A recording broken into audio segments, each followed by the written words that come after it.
welcome to another video. Today we are going to talk about payment and PayPal payment. And I have this little tool called uTool. And if we switch over to my screen here, you can see it. It's a very simple tool and it's mainly to handle YouTube videos and answer comments and so on. And this is something that I use to manage my channel.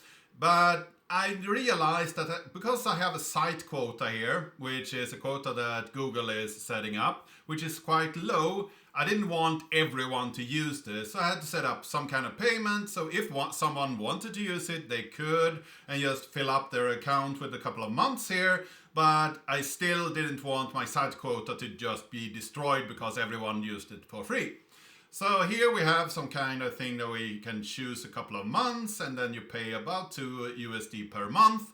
This might change in the future. It's just a variable for me. So I can just change it to another cost if I want to.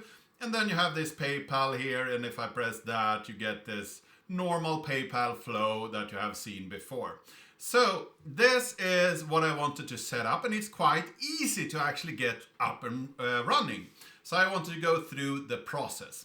So let's switch over to my code here. So up here we have a payment response. This is where I will give information to the customer about what actually happened with their payments.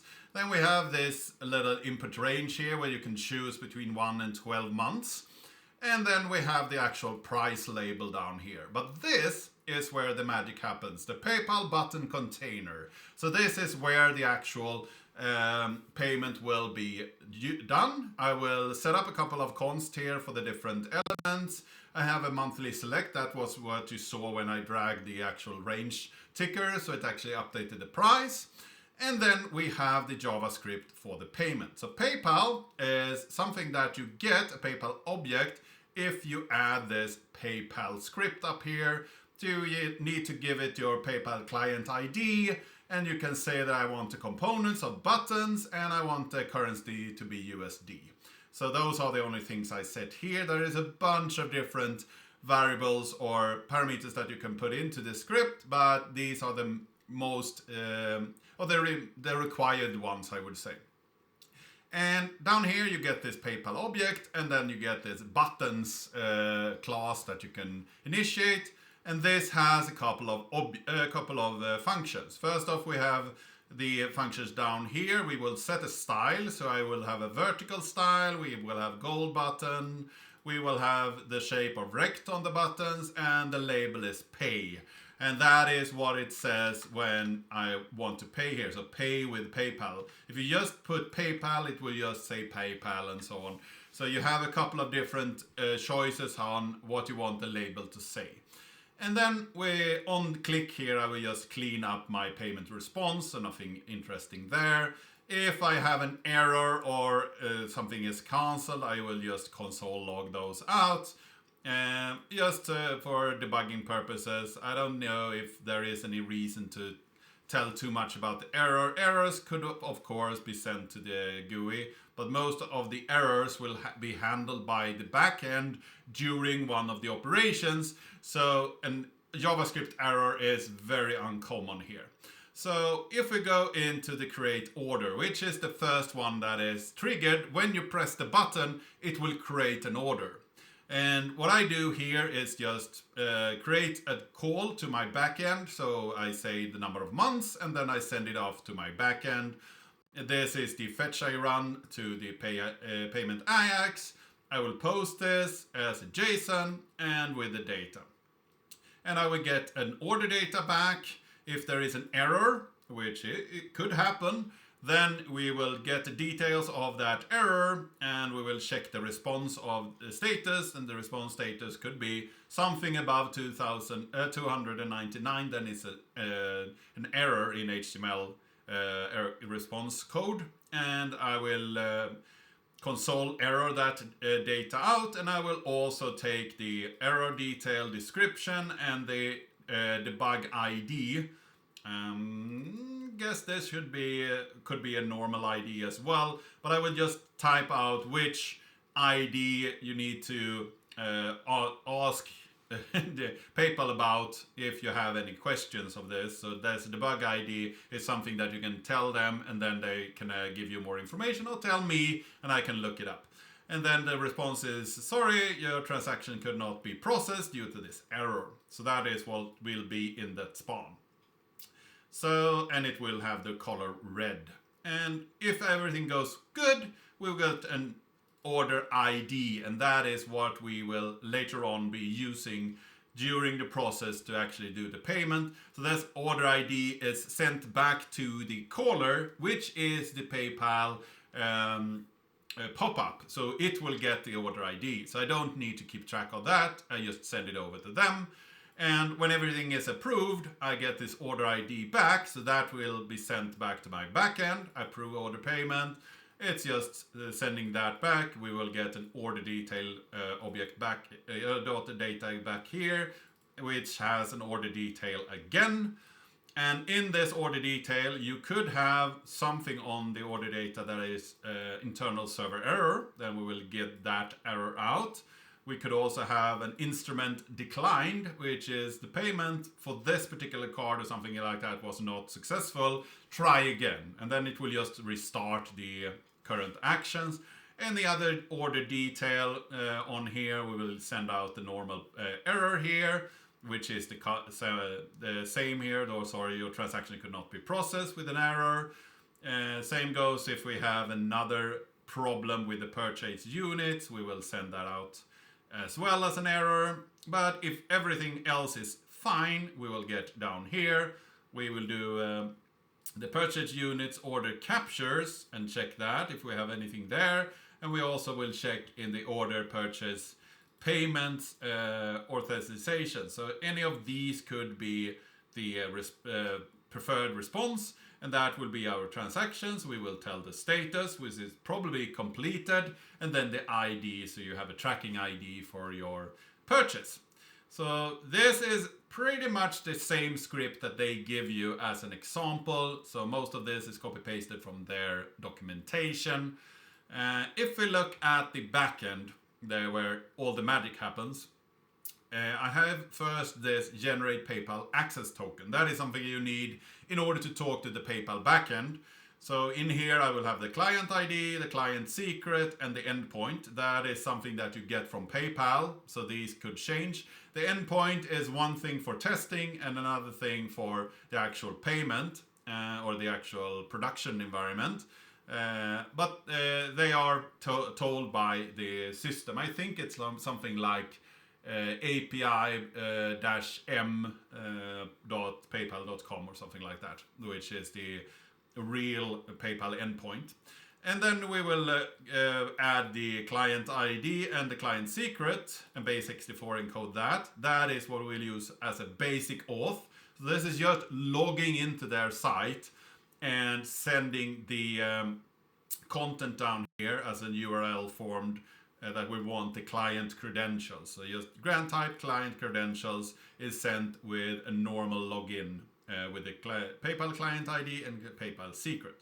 And that will give us a token. So we will get a result back here. If the result is false, then just return false. Otherwise, we will JSON decode the result and give back the access token. So now we have a token that we could use as a bearer token for any request. And creating a PayPal order, then you need to supply a bunch of different stuff. So first off, we will get the auth token up here. We will set the locale to ENUS for the monetary, so it actually will format things correctly when we send them over. Then we will take our monthly price, which was $2 at this point, and then we will just multiply that with the number of months, and then have 2 decimals with a dot in between, and then send that over as a value. And then we will have a currency of USD. So that is required in this amount thing here for the purchase unit. So that's a requirement from PayPal. We will say that our intent is to capture money. There is a couple of other things. You could have invoicing and so on. But capture is the easiest one, where you just take in payments. Then we have a payment source here. This is PayPal. The experience content is the method of preference, immediate payment required. So I don't want any invoicing options or anything like that, or pay later or something like that, because this should be very simple.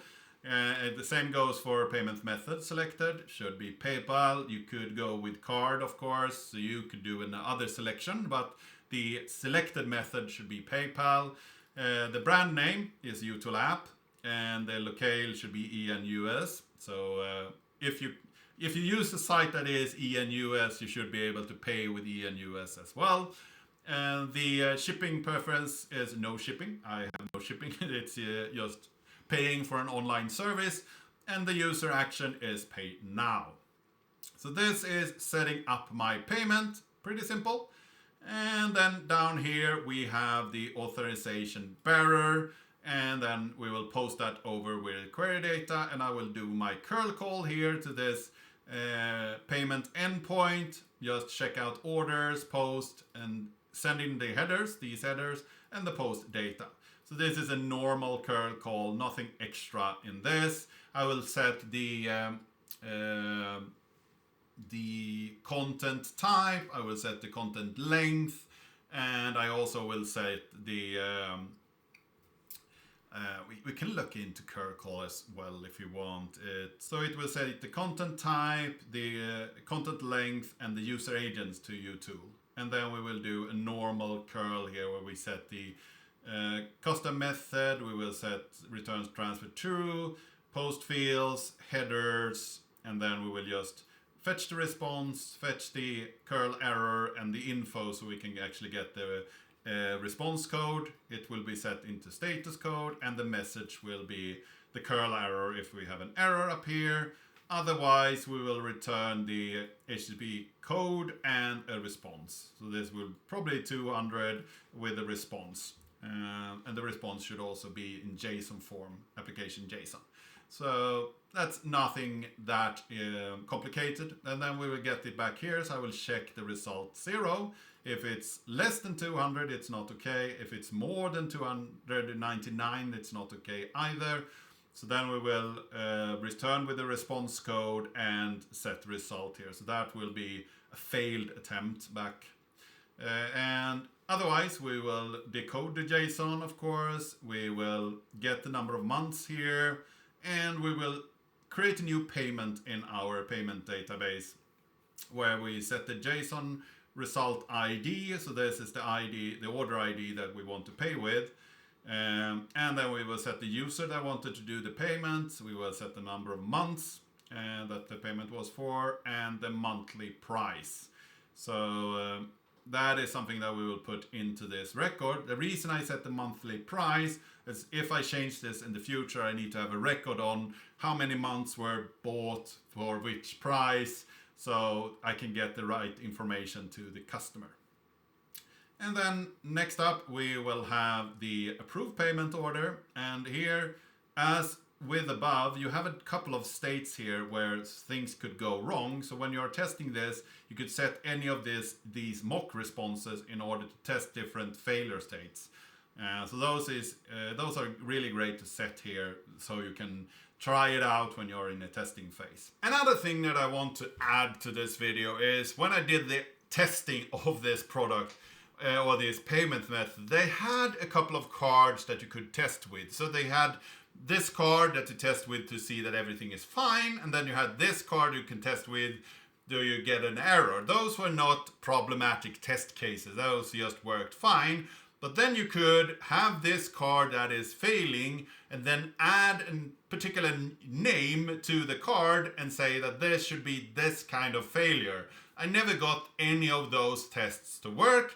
But I see that PayPal has done a rework of their webpage pretty recently. So maybe some of that testing flow is not up to date, and the documentation it's not up to date, which is a little bit annoying. When I have written like 10 or 15 different payments gateways and so on for different companies, and every time I try to test all the cases that either the bank or any other provider gives me, so I can ensure myself that I've implemented it correctly.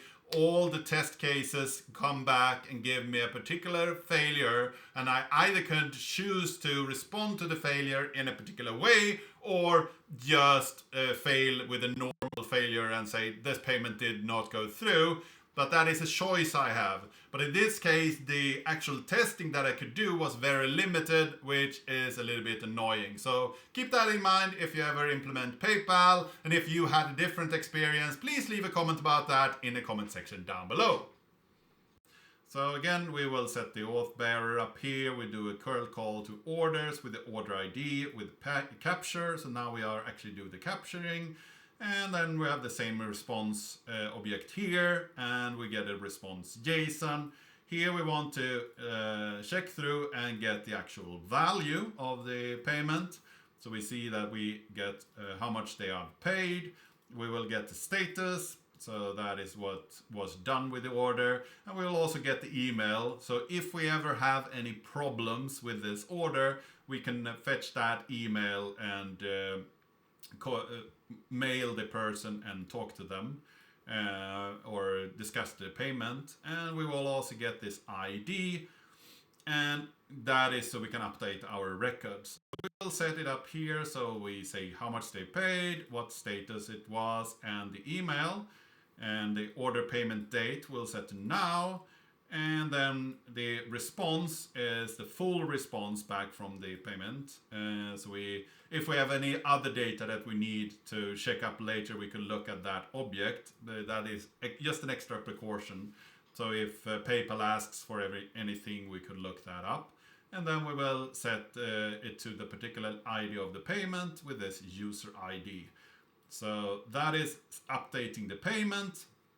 And then we will later on here update the quantity of the payment. So this is to set how much they actually paid.